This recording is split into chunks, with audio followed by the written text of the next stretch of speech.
अगर आपने मेरी पिछली वीडियो देखी थी तो आप जानते होंगे कि मैंने इंडियन ऑपरेशन फाइल का एक मैसेज दिया था।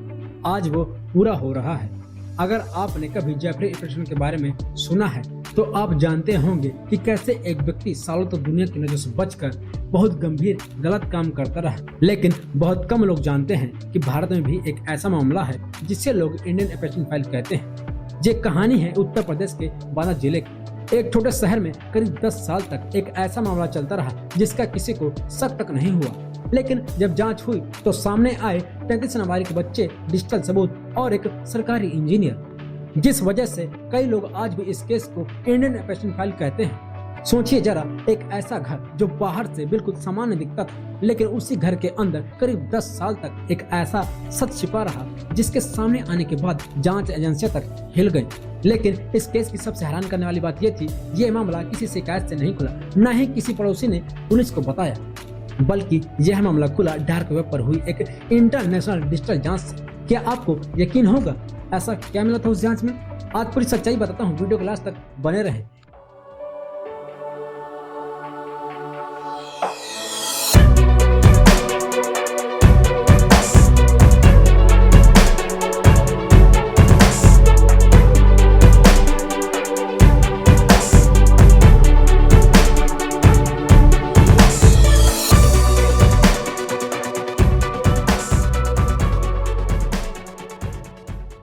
ये मामला सामने आया साल 2020 में, लेकिन जब जांच शुरू हुई तो पता चला कि इसकी शुरुआत करीब 2009-10 के आसपास हो चुकी थी।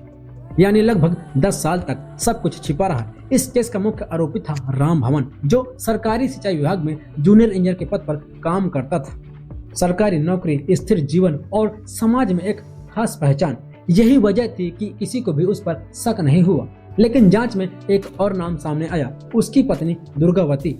रिपोर्ट्स के अनुसार वो भी इसमें शामिल थी।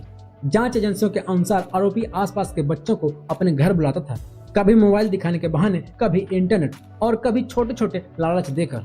धीरे धीरे बच्चों का आना जाना बढ़ा और यही भरोसा लंबे समय तक एक गलत पैटर्न में बदल गया। अब सोचिए, जांच में सामने आया कम से कम 33 नाबालिग बच्चे इस पूरे मामले से जुड़े थे, जिनमें बहुत कम उम्र के बच्चे भी शामिल थे। कुछ बच्चों को गंभीर शारीरिक और मानसिक नुकसान हुआ और बड़ी मात्रा में डिजिटल सामग्री भी बरामद की गई। लेकिन असली सवाल यही था, ये मामला आखिर सामने आया कैसे?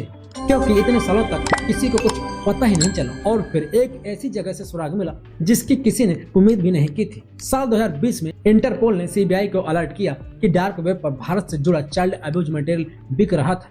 डिजिटल सुरागों को फॉलो करते हुए जांच सीधा बांदा पहुंची और यहाँ पर छापा पड़ने पर घर से कई डिजिटल डिवाइस मिले, मोबाइल, लैपटॉप, हार्ड डिस्क, जिनकी फोरेंसिक जांच में पूरी सच्चाई सामने आ गई। और यहीं पर सामने आया डार्क वेब, इंटरनेट का वो हिस्सा जो आम लोगों को दिखाई नहीं देता, जहां लोग अपनी पहचान छुपाने की कोशिश करते हैं। लेकिन एक छोटी सी गलती सब कुछ सामने ला सकती है। फरवरी 2026 में ये मामला बांदा के स्पेशल पास्को कोर्ट तक पहुंचा। जज प्रदीप कुमार मिश्रा ने इसे रेयरेस्ट ऑफ रेयर केस माना और इसी के तहत दोनों आरोपियों को फांसी की सजा सुनाई गई।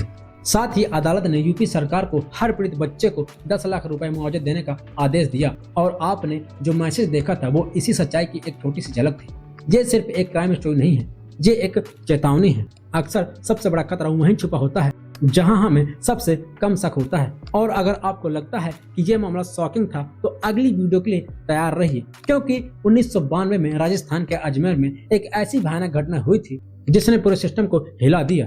250 से ज्यादा स्कूल कॉलेज की लड़कियों को पावरफुल लोगों ने फोटो और वीडियो बनाकर ब्लैकमेल किया। कई लड़कियां खुदकुशी तक पहुंच गईं। 32 साल तक न्याय नहीं मिला, लेकिन एक जर्नलिस्ट ने पूरा राज खोल दिया। ये कहानी सुनकर आपकी रूह कांप जाएगी और आप सोचेंगे ये सच में हुआ कैसे?